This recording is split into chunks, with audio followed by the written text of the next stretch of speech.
Detective Recapped here. Today, I'm going to explain a drama thriller film called The Good Doctor, which highlights the dangers of loneliness, ambition, and obsession. Despite its anxious and mild-mannered protagonist, his unexpected unpredictability takes the forefront. With low stakes taken to extremes and comeuppance always being an arm's reach away, the movie is quick to take several dark turns. Spoilers ahead. Watch out and take care. Some doctors say that you're never truly a doctor until you lose a patient. Little does Martin Blake know, he's about to find out whether this sordid little saying is true or not. 6 days into his residency at a Southern California hospital, British Dr. Martin Blake already feels the tension between him and some of his colleagues.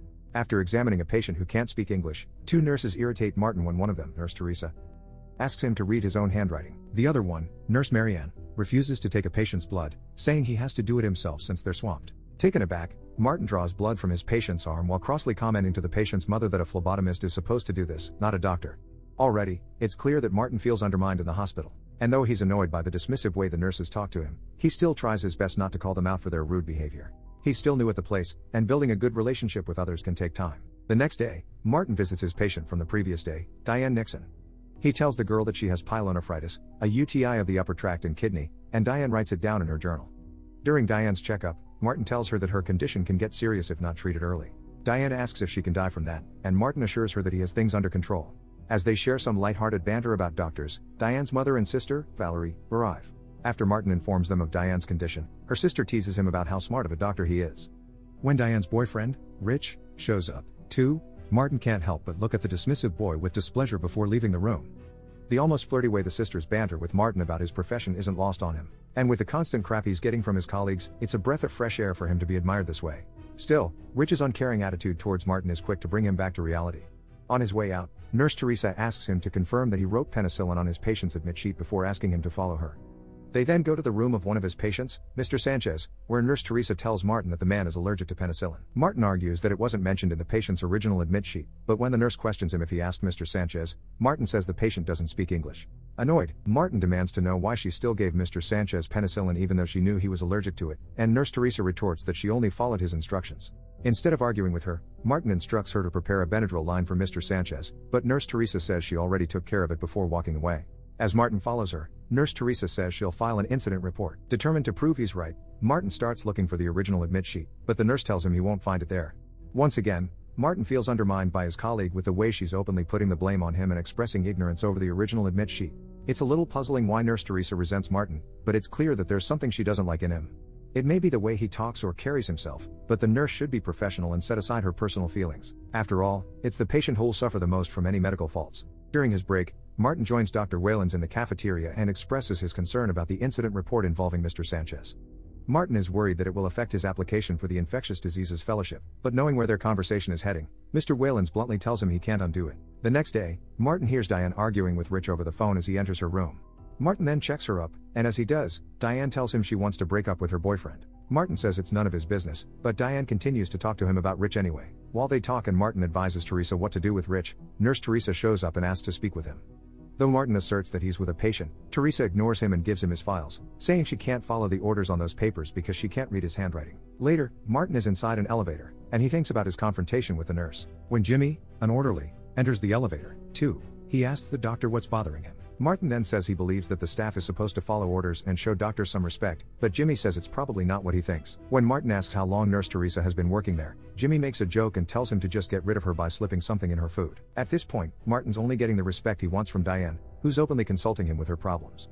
Nothing seems to be going right for him there, and he can't even pull any strings to keep the incident report from tainting his reputation. This may be another hit to his ego, seeing as he's not important enough to play their workplace politics right.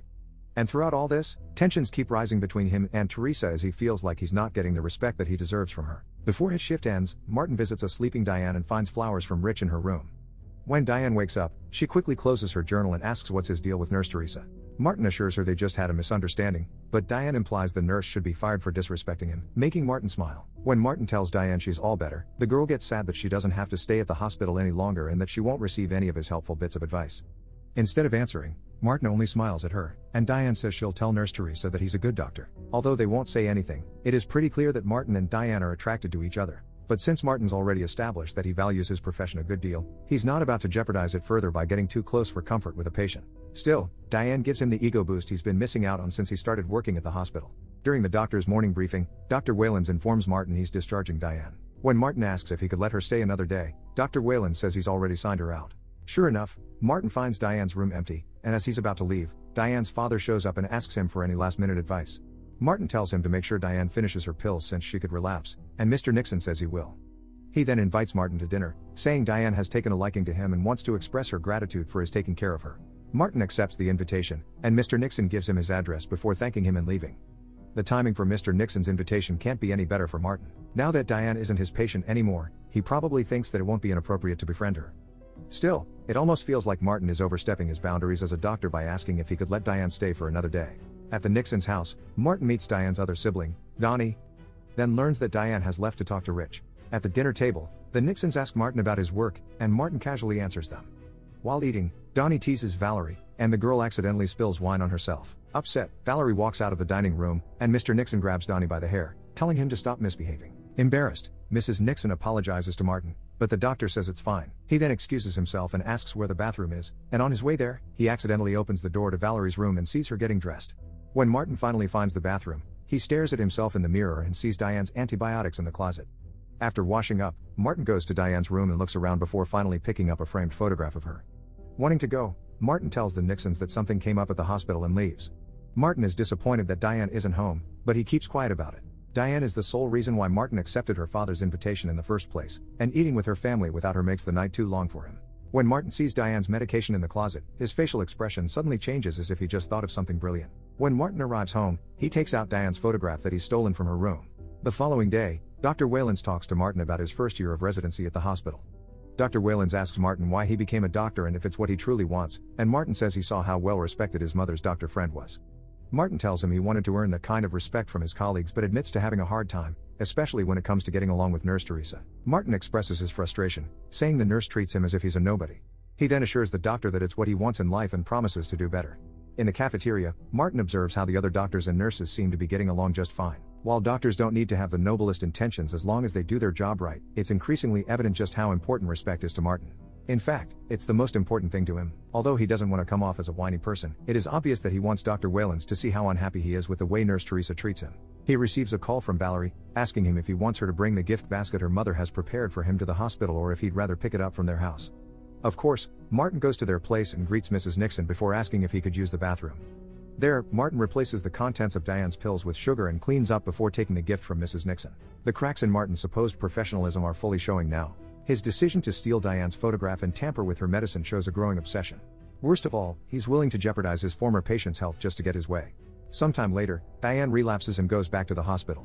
After telling Diane that they have to run more tests on her, Martin sees Jimmy in the hallway, who's a little too happy that Diane is back. Disgusted, Martin tells Jimmy to mind his manners before seeing the doctors and nurses rushing to Mr. Sanchez's room. The staff finds him having another allergic reaction, and Martin learns that the patient is allergic to vancomycin and not penicillin. Later that day, Martin points out to Dr. Waylands that what happened to Mr. Sanchez could actually be Nurse Teresa's fault and not his. Dr. Waylands promises to look into it, and when he notes that Diane is back, Martin pretends to be nonchalant about it, saying he'll do some tests to make sure she's okay. At this point, it is evident that Martin has no problem lying. He must be confident that no evidence will be traced back to him, so he talks to Dr. Waylands about Diane's condition without even stuttering. Aside from that, Martin is a hypocrite too, for telling Jimmy to stop talking about Diane in a disrespectful way when he himself is obsessing over her. In the evening, Martin visits Diane in her room and finds out that she and Rich are over. He then promises the girl that she'll be better soon, but Diane shows reluctance to leave the hospital. Once again, Martin tampers with Diane's medication, and as he hurriedly leaves her room, he bumps into Nurse Marianne. The nurse admits that she's just been fired for messing up Mr. Sanchez's admit sheet. Nurse Marianne says Nurse Teresa doesn't know anything about it, and with nothing else to say, Martin goes to the bathroom. There, he disposes of everything he used on Diane's IV. After learning that Diane is running a fever the next day, Martin decides to replace her IV again. He goes to the medicine storage room, where he finds Jimmy hooking up with a patient. After telling them to leave, Martin proceeds to get Diane's medication, and for the third time, he tampers with it. Nurse Teresa shows up as Martin finishes replacing Diane's IV, but the nurse doesn't seem to suspect him of doing anything wrong. Before going home, Martin goes to the laboratory and replaces her resistance culture test. Martin is desperate to keep Diane close to him, and he is willing to take extreme measures to do it. He doesn't even take into consideration that he might be putting the girl's life in danger. Instead, he focuses on wanting to be with the girl who makes him feel good about himself. It's selfish of Martin to do this to Diane, because even if she likes him back, he has no right to play with her health as if it means nothing to him, a doctor.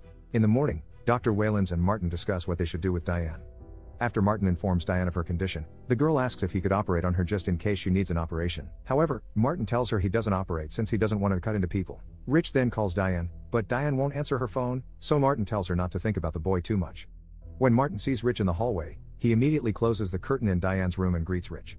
Martin tells him Diane can't take any visitors, and no matter how much Rich insists on seeing her, the doctor won't let him. Defeated, Rich asks Martin to give the balloon he's brought to Diane, and after taking it, Martin pops the balloon and throws it away. It's safe to say that Martin is jealous of Rich. Not only did he stop him from seeing Diane, but he also stops him from having a chance to patch things up with her. It's a little petty, and it drives the point home that Martin wants Diane all to himself, even at the cost of her own happiness. One night, Diane admits to sleeping with Rich before finishing her medication. She's worried that that's the reason why she's sick again, but Martin assures her that it's not. The girl is scared that she might die, and Martin just tells her that that's not going to happen. Without a thought, Diane says she's always thought of dying by getting shot while stopping a crime, and Martin can only look at her. She then asks him if he's ever thought of stuff like that, and Martin says when he was young, he used to think about going into the ocean and disappearing as if he never existed. In a sad voice, Diane tells him she loves the ocean, and once again, Martin can only nod at her. Martin probably doesn't expect that Diane will be sad at the hospital.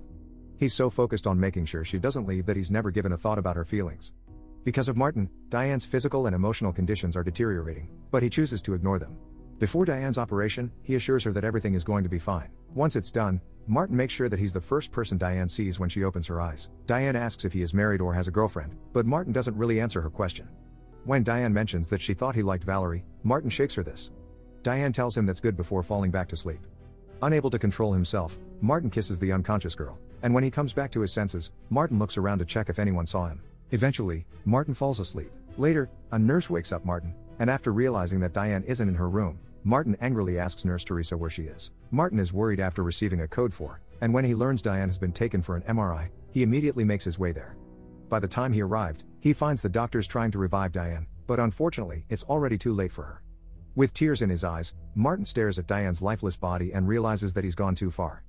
A sweet, young girl has lost her life because of a selfish doctor, who wanted nothing more than to be with her. If only Martin had thought of other ways to keep seeing Diane, her life wouldn't have been cut short. He can keep being sorry until he's blue in the face, but he only has himself to blame. With patients dying daily at the hospital, Martin has no other choice but to continue with his life. Later on, Mr. Nixon shows up at the hospital and accuses Martin of killing Diane. Nurse Teresa is quick to call Jimmy and the security guard to stop any fighting. When Dr. Whalens arrives, he assures the grieving father that they did everything they could to save his daughter. Martin remains speechless the whole time, and as Mr. Nixon leaves, Dr. Whalens apologizes to him for having to deal with that. It isn't surprising that Mr. Nixon has reacted the way he did. Diane was fine one day, and the next, she wasn't. Sadly, Mr. Nixon has no proof that Martin did commit a crime, so he can only hate the doctor from afar. Meanwhile, Martin must be secretly scared, for his reckless actions are starting to cause him trouble. One day, Jimmy asks Martin to meet him in the East Tower basement. There, he shows Martin Diane's journal. Jimmy reveals that he's read through it, and he surmises that she and Martin must have had some sort of special relationship. He blackmails Martin into prescribing him certain medicine, or else he'll turn it over to his superiors. Threatened, Martin concedes to Jimmy and writes the prescription for him. However, Martin won't just let Jimmy bully him, so he painted a different kind of pill to make it look like the one Jimmy is asking for before giving it to him. Martin then asks for the journal, but Jimmy refuses to hand it over. Outsmarting Jimmy, Martin puts poison in Jimmy's pills. After the orderly takes one pill inside the hospital premises, Martin lures him into a storage room for fear that someone might see him dead.